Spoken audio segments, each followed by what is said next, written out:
Good. Happy Tuesday morning, May 11, 2021. I'm Riley King. Welcome to this Tuesday morning edition of The Morning Show with Riley King.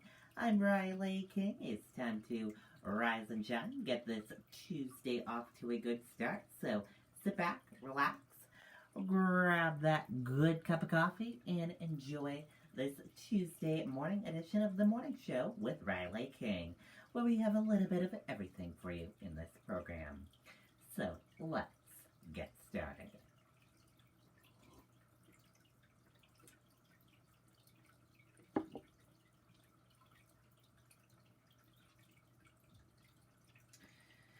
First up,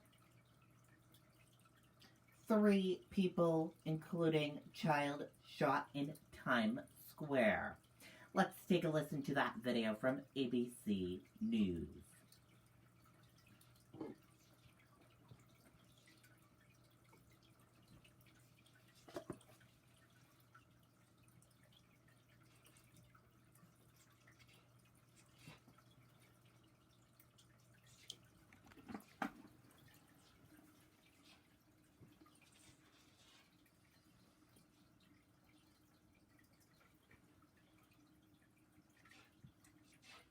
New York City tonight, the manhunt now intensifying after a shooting in New York's Times Square.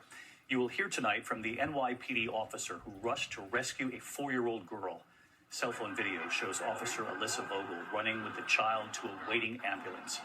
This evening, Officer Vogel's body cam video showing her immediate reaction when she heard a child was hurt and what she did to save that little girl's life, and what the mayor of New York is now saying tonight. Here's ABC's Stephanie Ramos. Tonight, the mayor of New York City is praising the quick actions of the officers who responded to a shooting in Times Square. Body camera video showing NYPD officer Alyssa Vogel racing to aid a 4-year-old hit by gunfire, using a tourniquet to help stop the bleeding from the girl's wounded leg. As a mom, I think my motherly instincts just went to, I need to help her. Vogel then sprints to a waiting ambulance carrying the child as her family follows. When there's a gunshot wound up on your thigh, there's arteries, and I didn't know if an artery was hit or not. It was just before 5 p.m. on Saturday in the heart of Times Square when bullets started flying amid an argument between as many as 4 men. 3 people nearby were shot, including the child. Thank God the 3 people who were hit, it looks like they'll make a strong recovery. Police are still looking for the shooting suspect, identified as Farrakhan Muhammad. Police say he was identified by his brother, who was the intended target. David. All right, Stephanie Ramos, live in Times Square for us again tonight. Steph, thank you. Hi, everyone. George Stephan. Okay, there you go on that video and that report. GOP leader official urges Republicans to vote Cheney out. Let's take a listen to that video from ABC News. At Panera, we make dinner easy and cheesy. Order our delicious mac and cheese for dinner tonight with delivery or pickup, only at Panera. Next, here to the battle inside the Republican Party, that vote nearing. Congresswoman Liz Cheney, will she be ousted from her leadership post after standing up to former President Trump, saying Trump's claims the election was a lie are simply not true? And will the public know how Republicans voted? And late today, the Republican senator who said Representative Liz Cheney should not be silenced for speaking her mind. ABC's Rachel Scott up on the Hill tonight. Tonight, the leader of the House Republicans officially urging them to vote Congresswoman Liz Cheney out of leadership. Kevin McCarthy writing, "It's clear that we need to make a change. Cheney is being forced out simply because she continues to stand up to former President Donald Trump, insisting the election was legitimate." Elise, how's Elise doing? Openly campaigning to replace her, Congresswoman Elise Stefanik, who voted to overturn the election, earning the endorsement of Trump himself. McCarthy doesn't defend Cheney's right to speak out, instead calling her a distraction. Do you support Elise Stefanik for that job? Yes, I do. He insists the party can't focus on relitigating the past. But one of the few Republicans defending Cheney says Trump's the one who can't stop talking about the last election. The one person continually bringing all this back up is not Liz Cheney, it's Donald Trump. He's the one that isn't unifying. But of course, he's out of power. He's a loser, but he's the one that a lot of people fear. All right, Rachel Scott, live up on the Hill tonight. Rachel, late today, we learned Republican Senator Joni Ernst said that Cheney should not be punished for speaking her mind, telling reporters we shouldn't be trying to cancel voices, adding we should come together as Republicans. And Rachel, House Republicans will vote Wednesday. It'll be behind closed doors. Yes, David, it's a secret ballot. Republicans will not have to take a stand in public. And Cheney faced the same vote back in February. She survived it, then with the support of Republican leader Kevin McCarthy. But this time he has made it clear he wants her out too. David? All right, Rachel Scott following it all. Rachel, thank you. Hi, everyone. George Stephanopoulos. Okay, and there you go on that video and that report.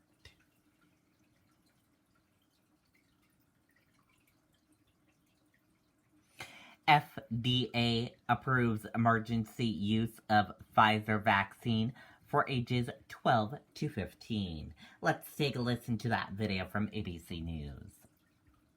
Could I get the 10-piece chicken McNuggets? Wait, no, Big Mac. Good evening, and it's great to have you with us as we start another week together here. And we begin tonight with that breaking headline. We learned just before we came on the air tonight that the FDA has just authorized the Pfizer vaccine for children now 12 to 15 years old. This means millions of young people will now be vaccinated, and the hope, of course, that both shots will happen well before the next school year. The FDA issuing that emergency use authorization for Pfizer's vaccine for adolescents after the company reported it was 100% effective in that age group with no safety concerns. This marks a major step forward for parents hoping to get the rest of the family vaccinated. And tonight, the numbers here. 150 million Americans have now received at least one dose. That's 58% of all adults. And tonight, could there soon be new guidance on wearing masks? Dr. Anthony Fauci saying as cases come down in the U.S., the CDC will likely look at loosening guidance for masks indoors, also suggesting the possibility of seasonal masks, depending on what we see with the virus as we move forward. But first tonight, news on that emergency use authorization for Pfizer and adolescents. And ABC's Victor Kendall leading us off tonight from Miami. Tonight, a major step toward the vaccination of millions of American children. Oh, it doesn't hurt at all. The FDA authorizing the Pfizer vaccine for 12 to 15-year-olds after the company reported it was 100% effective in adolescents with no safety concerns. I think these are great news, not only for the young kids, but also for the parents, grandfathers, and for the American society in general. So now we can substantially expand the number of people that will get protected, and particularly we can go all the way to the entire high school and going down almost all the way to the middle school. So these are very, very good news. Vaccinating children critical to reopening schools in the fall. Layla Ferinsky and Isabella Farney volunteered for the trial. You should do it to help your family, to help your elders, really to do it to keep everyone safe. 1 day of sickness versus you have a really versus 2 weeks, or it could get really sick. You could get really sick. If everyone's vaccinated, it will help everyone. They'll help the whole world. With 152 million shots in arms, a new incentive for vaccination. Dr. Anthony Fauci signaling Americans may soon see relaxed guidelines for wearing masks indoors. We do need to start being more liberal as we get more people vaccinated. As you get more people vaccinated, the number of cases per day will absolutely go down. We're averaging about 43,000 a day. We've got to get it much, much lower than that. When that gets lower, the risk of any infection, indoor or outdoor, diminishes dramatically. Saying even after the pandemic, Americans may choose to wear masks during certain times of the year, like flu season, to cut the risk of spreading diseases. I think people have gotten used to the fact that wearing masks, clearly, if you look at the data, diminishes respiratory diseases.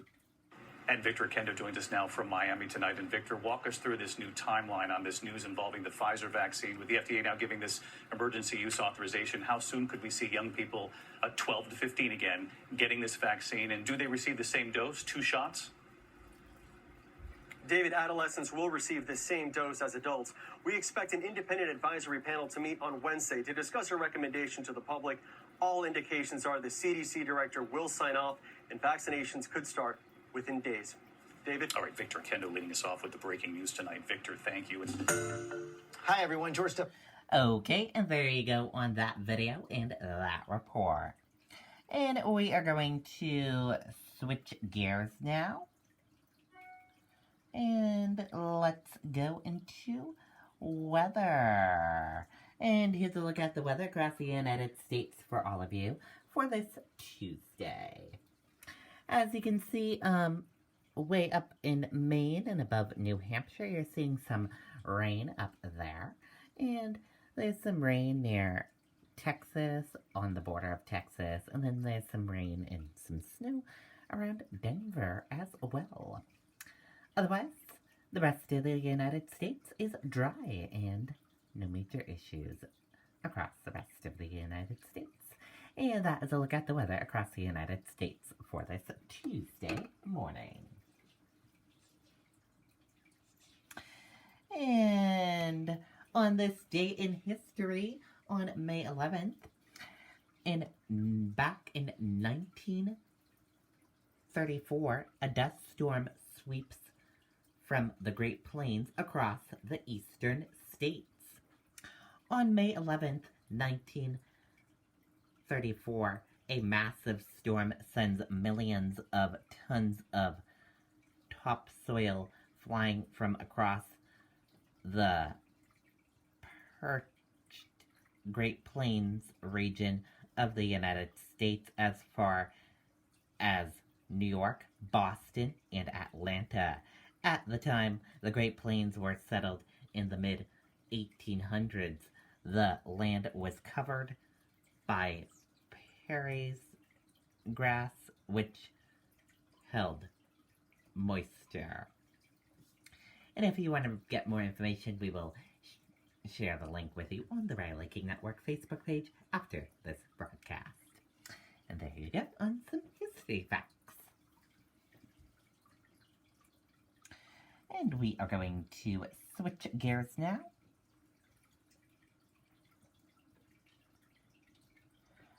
Five ways to learn from rejection and use it to your advantage. Let's take a look at those tips right now.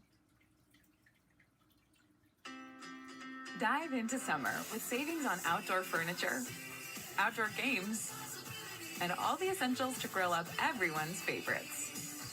Shop right now and take an extra 15% off. Kohl's. We all experience rejection in our careers, and it can change our lives in multiple ways. Here are some times that I've been rejected, and here's what I've learned from it. Rejection taught me that it's okay to ask questions. When I was in my 20s, I was fired from a temp job at Scholastic. I was working there part-time and was supposed to be doing something that involved a database. I can't tell you now what it was, but I probably couldn't have told you then either. I was confused by the task at hand and didn't seek help, and so I was putting the data in incorrectly. I've since learned that it's okay to ask questions. Rejection taught me it's okay to try again. I applied to graduate school at the University of Pennsylvania, and I was rejected. A friend encouraged me to reapply, and I did. I was accepted, and I went. It taught me that I didn't have to be ashamed or embarrassed about not having gotten in the first time. Rejection has taught me not to be afraid to explore new paths.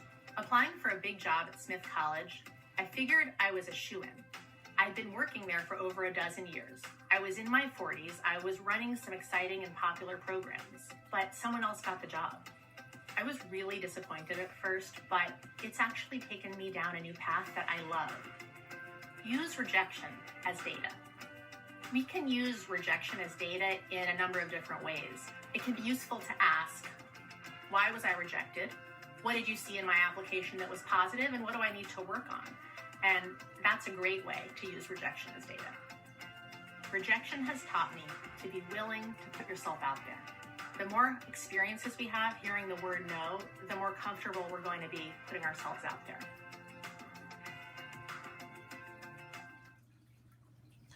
Okay, and there you go. Good information there.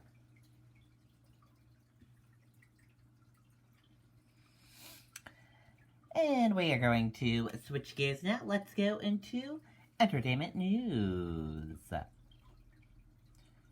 And in entertainment news, Prince Harry and Oprah are working together on a discussion series. Let's take a look at that video from Entertainment Tonight. This unforgettable vacation memory. It didn't actually begin here. This memory began... This news just broke this morning about you and Prince Harry teaming up to work up with Apple on the special series. Yes, it just broke this morning. That was Oprah Winfrey back in 2019. After news broke that she was teaming up with Prince Harry for a docuseries on Apple TV Plus focused on mental health. Our hope is that it will have an impact on reducing the stigma and allowing people to know that they're not alone and allowing people to speak up about it. Well, on Monday, the streaming service officially announced the pair's long-awaited project, The Me You Can't See.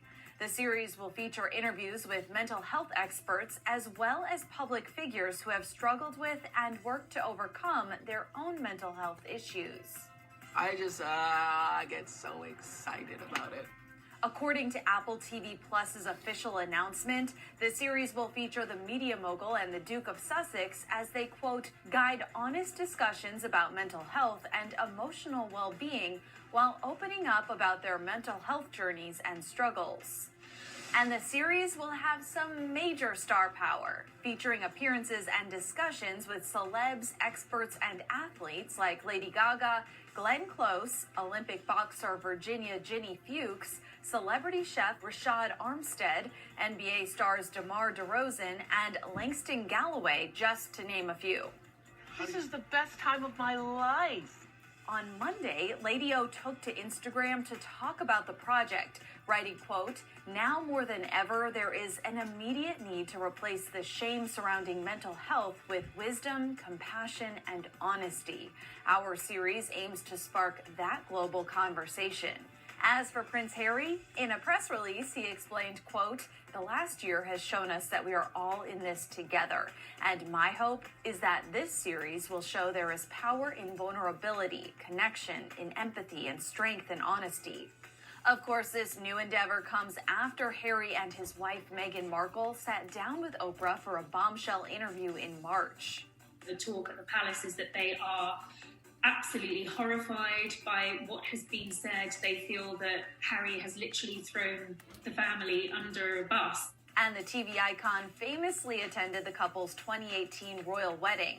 While Oprah has been a bona fide media mogul for decades, it seems like Harry is now taking inspiration from her illustrious career. He and Meghan recently landed deals with Spotify, Netflix, and even recently accepted a position as Chief Impact Officer at BetterUp, a Silicon Valley startup that focuses on coaching and mental health. Boom. As for how Oprah and Harry's latest partnership came to be, well, back in 2019, Lady O opened up on CBS This Morning about the moment they decided to link up. I actually asked the question, what do you think are the most important issues facing the world right now? And he said there are two. He said climate change, and he said mental wellness. And I said, I'm going to be doing this thing with Apple. I said it's a big concern of mine too. And I was telling him about this Apple platform, and he said at the end of the conversation, if there's anything I can do to help, and I go,